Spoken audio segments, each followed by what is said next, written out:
મિત્રો આજે આપણે જાણીશું કે શું તમારા પણ ઠંડીમાં વારંવાર નખ તૂટી રહ્યા છે તો નખ વધારવાની ટિપ્સ કઈ હોઈ શકે।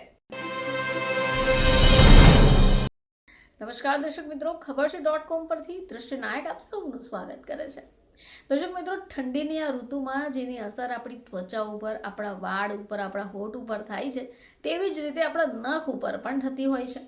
હવે ઘણા બધા લોકોને લાંબા નખ રાખવાનું ખૂબ પસંદ હોય છે, પરંતુ ઘણીવાર શું થશે કે તેના નખ તૂટતા હશે।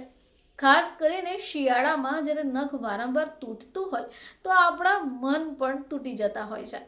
તો મિત્રો આજે આપણે જાણીશું કે શું તમારા પણ ઠંડીમાં વારંવાર નખ તૂટી રહ્યા છે તો નખ વધારવાની ટિપ્સ કઈ હોઈ શકે।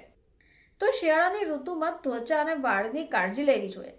હવે આવી સ્થિતિમાં લોકો તેમની સંભાળ રાખવા માટે ઘણા બધા સ્કિન કેર પ્રોડક્ટનો ઉપયોગ પણ કરતા હોય છે, પરંતુ ઘણીવાર લોકો નખની કાળજી લેવાનું ભૂલી જતા હોય છે।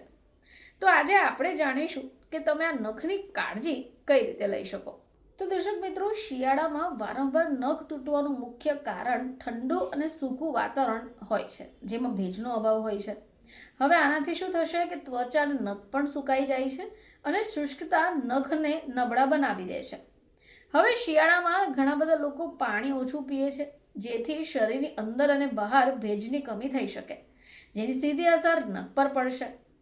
તો ચાલો તમે પણ જો આ નખ તૂટવાને લીધે પરેશાન છો તો આ બાબતની કાળજી તમે લઈ શકો। સૌથી પહેલા વાત કરીએ મોઇશ્ચરાઇઝરની। તો મોઇશ્ચરાઇઝ માટે તમારે નારિયેળ તેલ, ઓલિવ ઓઇલ અથવા વિટામિન E ધરાવતી ક્રીમનો ઉપયોગ કરવો જોઈએ। દરરોજ સુધા પહેલા નખ ઉપર આ તેલ લગાવવું જોઈએ અને હળવે હાથે માલિશ કરવું જોઈએ।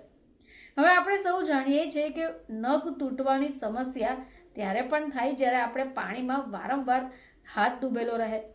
તો આ ઋતુમાં તમારા નખને લાંબા સમય સુધી પાણીમાં ડૂબાડીને રાખવા નહીં જોઈએ। જો તમે વાસણ ધોઈ રહ્યા છો અથવા અન્ય ઘરનું કામ કરી રહ્યા છો તો એ સમયે મોજા પહેરવાનું રાખો। શિયાળાની ઋતુમાં નિયમિતપણે નખને ટ્રીમ કરવા જોઈએ। નખ કાપવા માટે સારી ગુણવત્તાવાળા નેલ ક્લિપર્સનો ઉપયોગ કરવો જોઈએ, જેથી નખને નુકસાન ન થાય। હવે આની સાથે જો તમને નખ કરડવાની આદત છે તો તે પણ છોડી દો। હવે શિયાળાની ઋતુમાં નખ ઉપર નેલ પોલિશ અથવા રિમૂવરનો ઉપયોગ ન કરવો જોઈએ। શિયાળામાં વિટામિન ડીની ઉણપ પણ સામાન્ય હોય, કારણ કે સૂર્યપ્રકાશ ઓછો હોય। વધારેમાં જો આહારમાં બાયોટીન, પ્રોટીન અને આવશ્યક પોષક તત્વોની ઉણપ હોય તો પણ નખ નબળા પડી શકે। હવે આ એક કારણ છે કે તમારે ડાયટ પર ધ્યાન આપવું પડશે। જો તમે ડાયટમાં પણ વિશેષ કાળજી રાખશો તો પણ વારંવાર નખ તૂટવાની સમસ્યા તમને નહીં સતાવે। તો દર્શક મિત્રો, જો તમે પણ શિયાળાની ઋતુમાં આ વારંવાર નખ તૂટવાને લઈને પરેશાન છો તો આ આઈડિયા તમને કામ આવી શકે।